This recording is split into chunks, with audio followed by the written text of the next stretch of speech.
Cinta tak pandang. Status, kisah nyata yang bikin menangis. Kisah nyata ini mengisahkan tentang Dani, seorang pemuda berusia 23 tahun yang jatuh cinta pada Wati, seorang janda berusia 35 tahun dengan 2 anak. Cinta mereka penuh tantangan, cibiran, dan pengorbanan. Tapi mereka membuktikan bahwa cinta sejati tak mengenal usia, status, ataupun pandangan orang lain.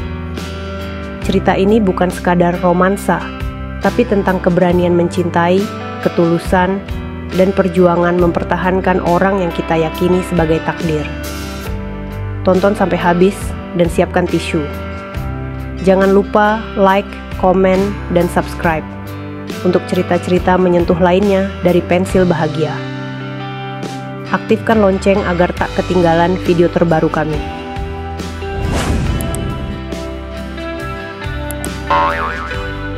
Namaku Dani, umurku 23 tahun. Lulusan SMK, kerja sebagai tukang servis AC keliling di daerah Karawang. Aku bukan orang yang punya banyak mimpi, tapi aku selalu percaya satu hal. Tuhan mempertemukan orang bukan karena kebetulan. Aku pertama kali bertemu Wati waktu dia panggil jasa servis AC. Rumahnya sederhana, tapi bersih. Dia tampak lelah. Matanya sayu, wajahnya pucat karena habis menangis. AC-nya suka mati sendiri, Mas, katanya pelan. Aku hanya mengangguk dan mulai bekerja. Tapi mataku beberapa kali melirik ke arahnya. Ada 2 anak kecil yang terus memeluk kakinya. Dan sejak itu, semuanya berubah. Aku sering bolak-balik ke rumahnya. Kadang bukan karena kerja, tapi karena alasan-alasan kecil. Sekedar ngecek AC, nganter makanan, bahkan bantuin betulin keran bocor.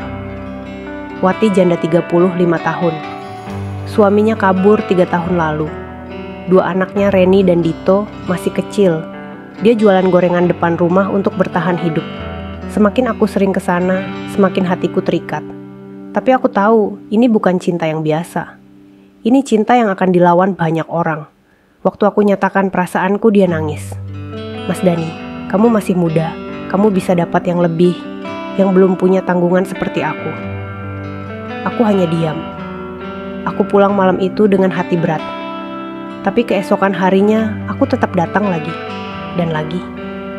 Saat aku cerita ke ibuku, dia marah besar. Kamu gila, mau hidup susah?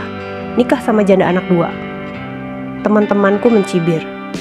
Tetangga menatap sinis. Bahkan bosku pun bilang aku bodoh. Tapi entah kenapa, aku yakin. Ada sesuatu di mata Wati yang bikin aku yakin. Dia butuh seseorang yang mau tinggal, bukan yang cuma datang lalu pergi. Akhirnya, setelah 2 tahun berjuang, aku lamar dia. Di depan rumahnya, hanya ada beberapa orang tetangga, sajian sederhana, dan suara anak-anak tertawa. Kami menikah tanpa pesta, tanpa gaun indah. Tapi aku tahu, itu hari paling bahagia dalam hidupku. Anak-anaknya memanggilku. Ayah, sejak malam pertama aku tinggal di sana, dan itu cukup. Tahun pertama pernikahan, Wati divonis tumor jinak di rahimnya. Aku kerja siang malam, servis pagi, ngojek malam. Uang habis buat berobat, tapi aku gak nyerah. Saat dia di meja operasi, aku hanya bisa menunduk di mushola rumah sakit, menangis pelan, memohon agar dia tetap hidup. Setelah operasi berhasil, dokter bilang, dia tak bisa hamil lagi. Wati menangis, maaf ya, Mas, kamu gak bisa punya anak dariku. Aku peluk dia erat, aku gak nikahin kamu buat punya anak. Aku nikahin kamu karena aku gak bisa bayangin hidup tanpa kamu. Tahun keempat kami menikah. Ekonomi mulai stabil. Kami buka warung kecil. Anak-anaknya mulai sekolah dengan senyum cerah. Dan aku tetap memandang Wati seperti hari pertama aku jatuh cinta. Kini, semua yang dulu mencibir mulai diam. Bahkan ibuku yang dulu menentang, sekarang sering datang dan peluk cucu-cucunya dengan sayang. Kalau kalian tanya, kenapa kamu pilih janda anak 2? Aku akan jawab, karena dia ngajarin aku arti mencintai tanpa syarat.